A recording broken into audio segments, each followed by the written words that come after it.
bendito seja o teu nome, Senhor. Há uma atmosfera nesse lugar de presença de Deus, de glória de Deus, um ambiente do céu, aonde Ele é adorado, Ele se manifesta. Você não entendeu, vou repetir. Aonde Ele é adorado, Ele se manifesta. Se Ele for adorado, é Ele que será entronizado, é Ele que irá governar, é Ele que irá dirigir, é Ele que vai conduzir. Algumas pessoas não entendem, algumas pessoas falam dEle, mas não adoram Ele. Há uma diferença entre você estar num ambiente de adoração e você ser um adorador. Eu vou repetir, há uma diferença de estar num ambiente e de você se tornar um adorador. Quando a igreja, em unidade, busca o céu, Ele vai vir. Se tem algo que Deus não resiste, são corações quebrantados. Homens e mulheres que buscam sua face, a sua presença, com toda a intensidade. Amém? E eu creio que nós temos um povo aqui assim nessa noite. Se você faz parte desse povo, eu lembro da música que diz: onde está aquele povo barulhento? Tem povo barulhento aqui? Há um povo barulhento, um povo que ama a presença de Deus. Se você trouxe a sua Bíblia, abra comigo no Evangelho de Lucas, capítulo 2, antes de você sentar. Nós vamos meditar um pouco sobre esse texto. Toda a Bíblia ela fala de Jesus. De Gênesis a Apocalipse, a Bíblia fala de Jesus. Como assim, pastor? Sim. A Bíblia já começa falando de Jesus quando Adão e Eva eles pecam. Na verdade, quando Deus disse haja, a terra era sem forma e vazia, o Espírito de Deus pairava sobre a face das águas e disse Deus haja. Essa palavra haja, quando Deus diz haja, Jesus era a palavra e o verbo se fez carne. Depois vai dizer em João, o verbo se fez carne e habitou entre nós. Então a Bíblia já começa em Gênesis capítulo 1 falando de Jesus. E disse Deus, haja. Haja era Cristo, trazendo ordem às coisas, trazendo forma ao que estava desorganizado, ao que estava sem forma. A terra era sem forma. Alguns teólogos vão dizer que a terra se tornou sem forma, que a terra ficou catastrófica e a terra era uma bagunça só. Então o haja de Deus, que era Cristo, veio e começou a trazer ordem. Depois o homem peca. Deus cria o homem à sua imagem, à sua semelhança, e pela porta da desobediência entrou o pecado no mundo, e aí o homem tenta se esconder em folhas de figueira, mas Deus vai e faz uma roupa para Adão e Eva com roupas de pele. Ali, segundo alguns estudiosos, vai dizer que a pele era de um carneiro. Cristo é o Cordeiro de Deus que tira o pecado do mundo. Cristo não é um band-aid que veio resolver a sua situação por um momento, Ele veio resolver de uma vez por todas. Quando Adão e Eva se esconderam em folhas de figueira, Deus estava dizendo, isso aí é um band-aid, isso não vai resolver a vida de vocês, para que possa haver remissão. Um inocente vai ter que pagar o preço. E ali começa, então eu quero que você entenda, se eu for falar aqui de livro por livro, a gente não sai daqui hoje. Eu quero só que você entenda que toda a Bíblia, ela fala de Jesus. Jesus era um mistério escondido em Deus Pai, e aprove Deus revelar Ele aos homens. Deus criou a mim e a você porque Ele quis se multiplicar. Nós somos a parte de Deus, nós somos o fôlego de Deus nessa terra. Ele soprou a sua vida em nós e nós existimos por sua vontade. Amém? Mas por uma porta entrou o pecado, mas por outra porta entrou a salvação. O primeiro Adão falhou, mas o segundo Adão completou a obra. E o segundo Adão é Cristo, homem perfeito. E Deus, como é um Deus das coisas inéditas, Deus é o Deus das coisas diferentes, Deus não repete fórmulas. Ele disse, eu vou quebrar toda uma regra, eu vou quebrar um protocolo, eu vou pegar algo novo. E Deus usou uma mulher, Maria, para que ela fosse a incubadora, o instrumento por qual Jesus viria a essa terra em forma de homem. Lucas capítulo 2, verso 7 vai dizer E ela deu à luz ao seu primogênito, envolveu-o em panos e o colocou numa manjedoura, porque não havia lugar para ele na hospedaria. Porque não havia lugar para ele na hospedaria. Você pode sentar na presença do Senhor em reverência, evite todo tipo de... Alguém tem lugar vazio do seu lado? Se tiver, vou pedir para que você levante a sua mão. Se tiver bolsa, eu vou pedir para que você desmarque. Nós temos alguns visitantes ali em pé, algumas pessoas em pé. E esses lugares reservados, podem sentar aqui, por favor. Pode ocupar aqui, gente, aqui também. Se tiver aqui lugar no banco dos pastores aqui, podem sentar aqui. Não precisa ficar ninguém em pé atrás, não. Pode vir aqui, irmã Sônia, pode vir aqui com o maridão, vem, pode sentar aqui, né? Gente, em janeiro nós teremos uma galeria aqui, amém? Dando glória a Deus aí, se você concorda comigo aí. Nós vamos pegar firme, vamos melhorar isso aqui, esse ambiente, vai caber mais gente. Glória a Deus. Já que eu interrompi aqui um pouco a palavra, já vou avisando, dia 31 nós teremos o nosso culto da virada aqui. Nós já providenciamos uma estrutura ali para o lado de fora. Você pensa e fala, eu vou vir para cá, não vai caber, mas calma, ali fora nós vamos ter uma tenda enorme montada com cadeiras, vamos ter toda uma estrutura ali fora para poder comportar bem. Você pode vir com a sua família e nós teremos o culto da virada aqui a partir das 22 horas, amém? Mas então Deus escolheu Maria, uma mulher inexperiente, uma mulher virgem, uma mulher que quando recebe a palavra do anjo Gabriel chega até ela e fala, você dará à luz a um menino. Aí eu lembro da música que daqui a pouco a Laura vai cantar. A Laura vai cantar daqui a pouco uma música.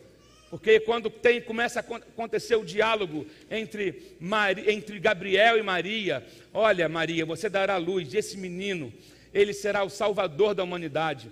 Maria, saiba que esse menino, ele vai restaurar corações de pais a filhos e de filhos a pais. Maria, saiba que o menino que vai nascer de você, ele será aquele que vai trazer a paz, ele será maravilhoso conselheiro, o Deus forte. Você está trazendo, eu estou usando você, agraciada é você, bendita é você entre as mulheres, Maria. Saiba que o fruto que nascerá do seu ventre, ele irá mudar a humanidade. Maria ouve isso tudo, e eu tenho que ela tem, para mim ela tem um misto de alegria, mas ao mesmo tempo de insegurança, ao mesmo tempo de medo. Como isso se dará se eu ainda estou em processo, eu estou num noivado, eu ainda não me casei, como isso se dará se eu não conheci homem ainda? E aí, queridos, quando Deus quer fazer, não há barreiras para Ele. Não condicione aquilo que Deus vai fazer na sua vida a um homem ou a uma mulher, porque é Deus quem faz do jeito que Ele quer, da maneira que Ele quer. Ele, olha só Maria, descerá sobre ti o Espírito Santo de Deus e o poder do Altíssimo te envolverá. O Espírito Santo se encarregará disso. Há uma diferença, eu já preguei isso aqui uma vez na IPAM, sobre o coração da estéril e o coração de uma virgem. O coração da estéril duvida e ri da promessa de Deus. O coração da virgem, ele chega e fala, que seja feita conforme a tua vontade. Eu estou aqui. Por isso que Deus, ele não tem problema com inexperientes. Pelo contrário, Deus gosta de inexperientes. Porque o inexperiente não fica discutindo com Deus, nem duvidando de Deus, mas ele chega e fala, que seja feita conforme a tua vontade. Você conhece, aí começou a saga de Maria e José. José foi macho pra caramba, José foi homem pra caramba, para falar, eu vou segurar essa parada, eu estou contigo. E ele protege Maria, e ele vai, e você conhece a história, eles não conseguiram lugar para que ela pudesse ter o bebê. Todos os hotéis estavam cheios, todas as pousadas estavam cheias, mas eles acharam uma estrebaria, eles acharam o lugar onde os cavalos eram alimentados, onde o gado era alimentado, e ali Maria deu a luz ao seu primogênito. E ali Maria deu, interessante isso aqui, se a Bíblia fala que ela deu a luz ao seu primogênito, é porque Maria teve outros filhos. Isso é só um parêntese, para você pensar. Maria, depois ela teve uma vida normal, como qualquer outra mulher, o que não tira dela o mérito do que ela viveu. Posso ouvir um amém aqui? Amém. o que não tira, ela continua sendo, ela é agraciada, ela é lembrada, você será lembrada para sempre, Maria. Estamos aqui falando de Maria e do papel e da importância que Maria teve. Agora, que interessante, Deus pega o que ele tem de mais precioso, que era o seu filho, o de mais precioso. Como é que Deus envia o seu filho para nascer numa estrebaria, para nascer num coxo, para nascer num lugar onde bicho come, para nascer? Por que Deus não envia o seu filho para nascer num palácio, sendo que ele será o rei dos reis, ou ele é o rei dos reis, o senhor dos senhores, sabe? E o que Deus estava pensando? Por que Jesus não nasceu num palácio? Eu não sei se você já se fez essa pergunta alguma vez. Talvez seja que porque as pessoas que mais precisariam de Jesus, elas não teriam acesso a palácios. Talvez as pessoas que mais precisariam de Jesus, é porque ali, no estábulo, na estrebaria, todos tinham acesso a eles. Do mais humilde até a reis, até entendedores. O que talvez não fosse o contrário, num palácio nem todos teriam acesso, mas ali num curral, todo mundo teria acesso. Meu Deus do céu, por isso que a Bíblia fala que ele abriu mão da sua glória. Colossenses vai dizer isso, ele abriu mão, ele não pegou como usurpação, tipo assim, ele decidiu não tirar onda de que ele era Deus. Ele abriu mão disso tudo. E ele tomou a forma de homem, ele veio a ser servo, ele não veio aqui para ser bajulado, ele veio aqui para servir a mim e a você, ele veio aqui para consertar o que havia escangalhado. Nós quebramos, o homem quebrou, e aí ele veio para salvar a mim e a você. Ali no lugar mais comum que existia, veio um Salvador do mundo. Nosso mundo estava quebrado, nossas vidas quebradas, nós estávamos sem esperança, mas ele veio até nós. E ele se tornou um de nós. Isso é algo que nós não podemos esquecer jamais, que nós só estamos aqui, só temos acesso à salvação, à cura, à libertação, à alegria, à paz, porque ele veio até nós, porque Jesus nasceu, porque ele nasceu, ele decidiu vir até nós, ele nos amou primeiro e ele veio até nós. Meu Deus do céu, se alguém pode dar glória a Deus aqui nessa noite, ele veio até nós, sabe? E aí eu vi uma história um dia, de uma menininha que estava com seu pai no escritório, e o seu pai estava muito atarefado, cheio de trabalho para fazer, a mãe havia saído, aquelas coisas, às vezes a mãe sai, todo mundo sai, fica o pai com a filha, e aí a filha quer atenção, quer brincar, e o pai tem coisas para fazer, e o pai decidiu, eu preciso fazer alguma coisa para entreter essa menina, então ele pega um mapa do mundo, e ele corta o mapa em vários pedacinhos, meio que como um quebra-cabeça, ele cortou em pedacinhos, ele misturou tudo, e ele falou, bom, isso aqui vai entreter ela, minha filha, você coloca o mundo de volta no lugar, a hora que você tiver colocado o mundo de volta no lugar, você me chama para ver se você conseguiu e como ficou. E ele volta para o trabalho e volta a fazer o seu trabalho, executar sua tarefa. De repente, em menos de 15 minutos, a menininha chega e fala, papai, terminei. E ele chega e fala, impossível, como é que você conseguiu isso? Não, papai, é porque do outro lado do mapa, enquanto você cortava, eu vi que tinha a figura de um homem e de uma mulher. Quando eu consegui juntar o homem e a mulher, o mundo veio de volta. Eu acho que você não entendeu. Jesus veio para consertar o homem e a mulher que haviam quebrado.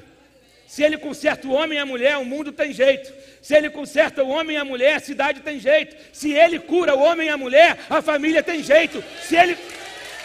Meu Deus do céu, ele conserta o que está quebrado. Você está pedindo, Deus, muda a minha empresa. Não, Deus tem que mudar você. Deus, muda o meu casamento. Não, Deus tem que começar mudando você. Alguma coisa foi quebrada em você, que está refletindo na casa, que está refletindo nos filhos, que está refletindo nos negócios. Conserta o homem, que a família conserta. Conserta o homem, que a empresa conserta. Conserta o homem, que a cidade é transformada.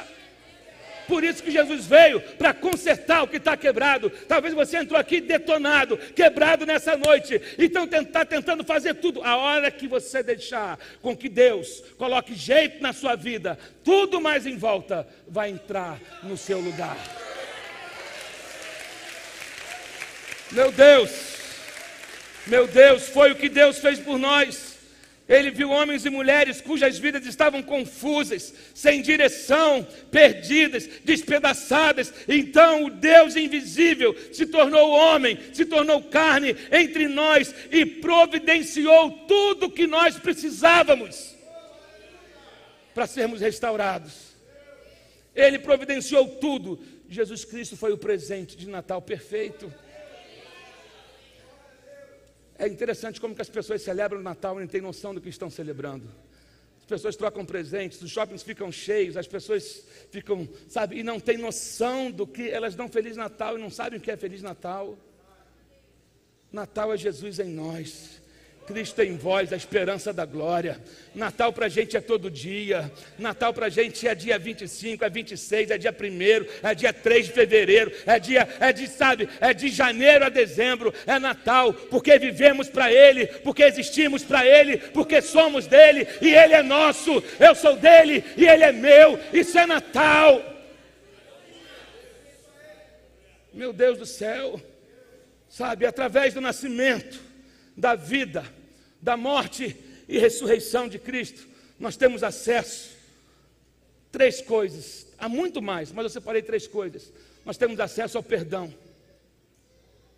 Se você realmente se confessar os seus pecados, se arrepender dos seus pecados, abandonar os seus caminhos, pedir a Jesus para entrar na sua vida, você será perdoado. Ele veio e através da vinda dele, ele nos libertou do domínio do pecado. Não importa a pior coisa que você possa ter cometido. Tem gente que dorme e acorda com a culpa. Tem gente que dorme e acorda odiando a si mesmo. Pessoas que se culpam por erros que cometeram há anos atrás, ou há meses atrás, ou há não sei quanto tempo atrás, e você se martiriza por conta disso, dizendo, se eu não tivesse feito aquilo, se eu não tivesse, que vida terrível, e para mim não tem jeito. Então você se torna o seu pior algoz, seu pior inimigo. Mas Deus entrou aqui para dizer, nessa noite, você entrou aqui para ouvir de Deus o seguinte: eu te perdoo, se você entregar a sua vida a mim, eu coloco o jeito, eu quebro o jugo. A Bíblia vai dizer em Isaías, capítulo 9, que ele quebra a canga. Quem sabe o que é canga aqui? Não é que negócio que vai para a praia não, gente. Né? Aquilo também o nome é canga, que as mulheres usam, então bota na praia para fazer, né? Mas a canga que ele está se referindo aqui, por exemplo, sou nascido e criado no Morro do Juramento. Durante anos ali no Juramento não tinha água, né, mãe? Não tinha água. E eu vi várias pessoas com um pedaço de cabo de enxada, com 2 vergalhões pendurados e 2 latas de 18 para pegar água. E eles iam subindo um morro com aquele peso. Lá em casa a gente tinha um poço. Muitas pessoas iam lá em casa pegar água com essa canga. Eles iam subindo um morro. Só que depois chegou água no morro. E muita gente, com medo da água faltar, continuava pegando a água no poço, mesmo tendo água em casa. Se acostumou com o peso da canga. Talvez você esteja carregando a canga do peso, da culpa, da angústia, da falta de perdão, da infelicidade, do desespero, da insegurança. Eu quero que você entenda, Jesus entrou quebrando a canga, tirando o peso, porque o jugo dele é suave e o fardo é leve. Você não precisa mais carregar essa canga, você não precisa mais carregar esse peso. Todo pecado será perdoado se ele for confessado. Você pode repetir comigo? Todo pecado será perdoado se ele for confessado.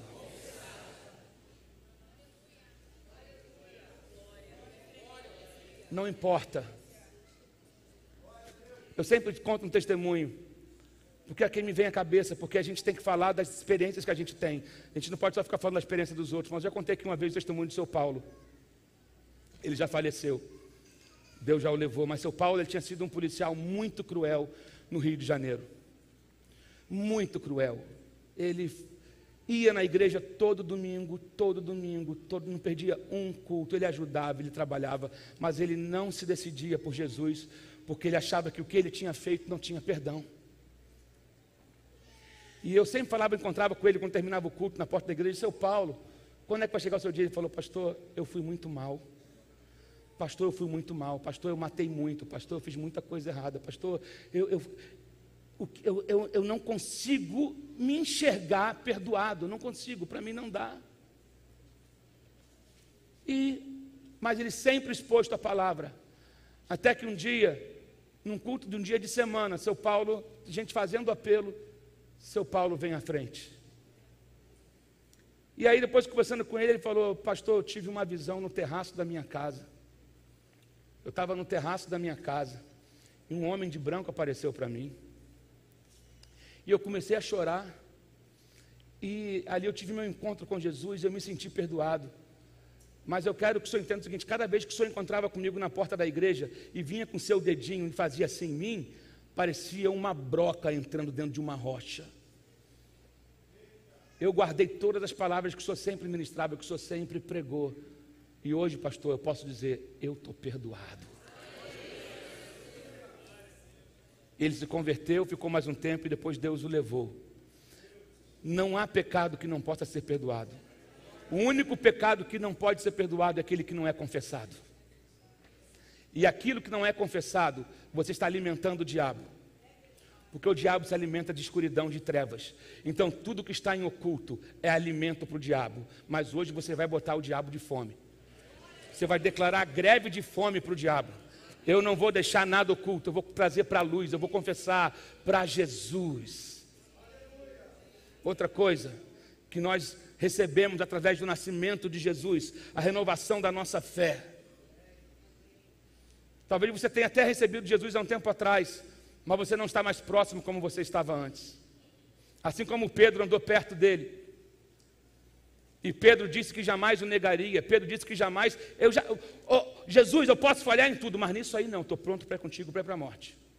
Cuidado com o que você afirma. Na força do teu braço. Pedro achava que estava pronto. Jesus sabia que ele não estava pronto. Jesus morreu. Ressuscitou. E uma das primeiras coisas que ele faz depois da sua ressurreição é restaurar Pedro. Porque ele se importa com todo discípulo que se perdeu no meio do caminho. Talvez você esteja aqui hoje nessa qualidade de um discípulo que largou o caminho. De um discípulo que se frustrou na caminhada. De um discípulo que se decepcionou com liderança, com igreja, seja lá o que for. Deus manda te dizer que Ele não desistiu de você também. E que você pode viver um tempo de renovação da sua fé, renovação da sua alegria, renovação do seu propósito, sabe? Você precisa o quê? Voltar para o caminho, se entregar a Ele novamente, com todo o seu coração. Outra coisa, já vamos terminar. Libertação do medo. A Bíblia fala que o verdadeiro amor lança fora todo medo. Deus não está dizendo que a gente tem que amar perfeitamente. Ele está dizendo que o amor dele é perfeito. O amor dele é perfeito. O nosso amor é falho, mas o amor dele não falha. Teu amor não falha. Não é verdade? A gente não canta isso? No amor dele não há medo, no amor dele não há insegurança, no amor dele não há traição, no amor dele não há desconfiança. Pelo contrário, o amor dele lança fora todo o medo. O verdadeiro amor. Amor não é o que Deus dá, amor é o que Ele é. Como a pastora Fernanda cantou, a essência de Deus. Deus não dá amor, Ele é amor. Essa parada começou com Ele.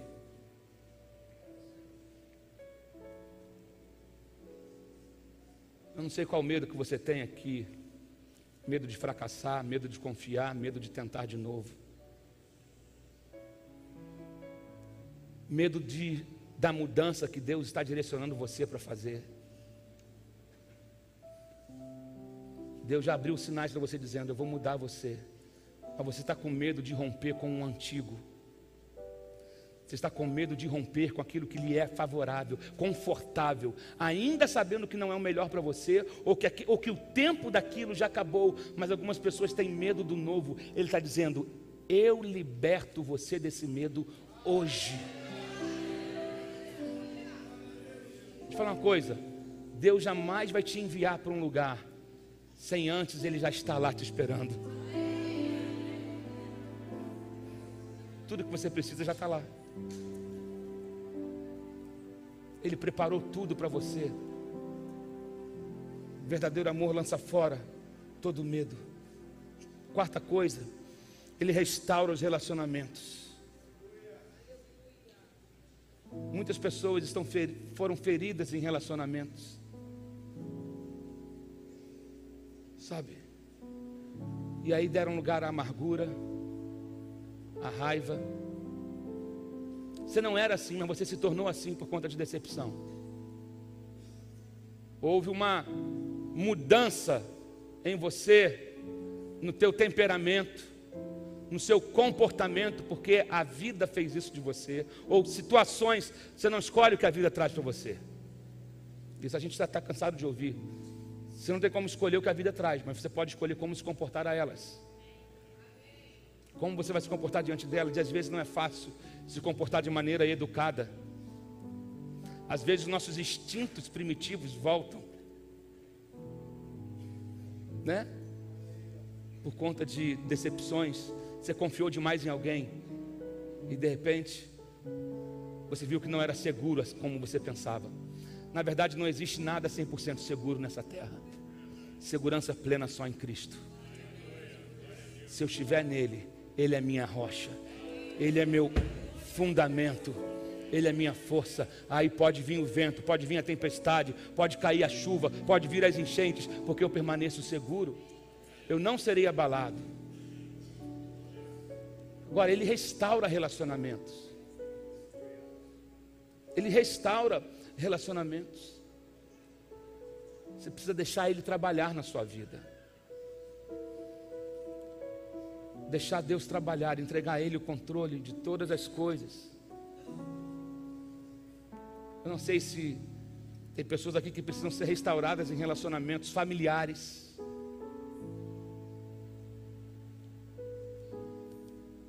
A Bíblia fala no Salmo 46 que Deus é aquele que faz cessar as guerras. Hoje eu recebi um artigo de um amigo meu, pastor Davi Lago. O pastor Davi Lago escreveu um artigo para um jornal de alta circulação no Brasil. E eu parei para ler o artigo dele e eu falei: uau, Davi, que cabeçudo que você é, sensacional. Um artigo sobre o dia que a guerra parou, falando sobre a Primeira Guerra Mundial, em 1914, quando os alemães e os britânicos, no dia de Natal, os soldados, os canhões cessaram, as metralhadoras cessaram, e os soldados de lados opostos foram se confraternizar, apertaram as mãos uns dos outros, começaram a mostrar fotos das suas famílias, começaram a jogar bola, dividiram as comidas que eles tinham. Eram inimigos, mas era o dia de Natal. Quando Jesus é celebrado, as guerras cessam.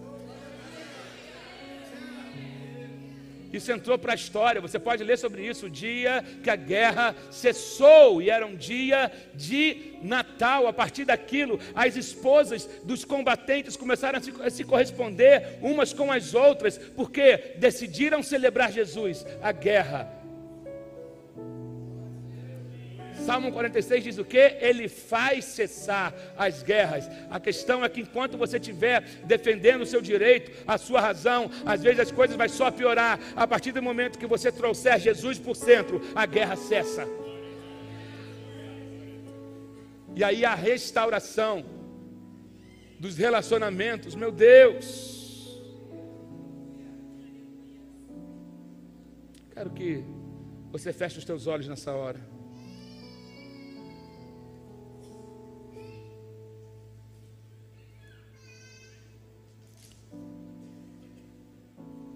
Feche os teus olhos.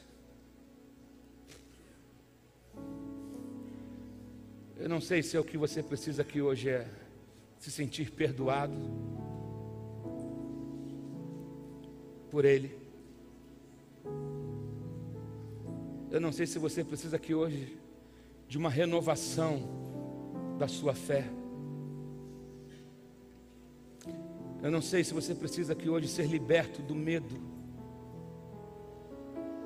O medo do chamado, o medo da mudança, o medo do ano que está para começar, o medo do desafio que colocaram diante de você, o medo de errar novamente. Eu não sei se aqui também tem pessoas que estão com seus relacionamentos quebrados. Eu sei que quando o anjo apareceu para Maria, ele disse: Maria, saibas que esse menino, ele vai trazer conserto para vidas quebradas. Ele irá fazer miseráveis, vai transformar miseráveis em sonhadores.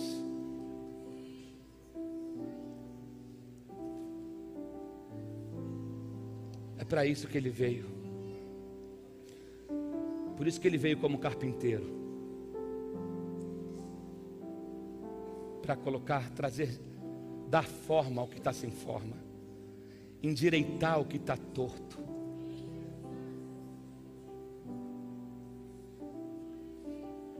Não existe causa perdida para Ele. De olhos fechados,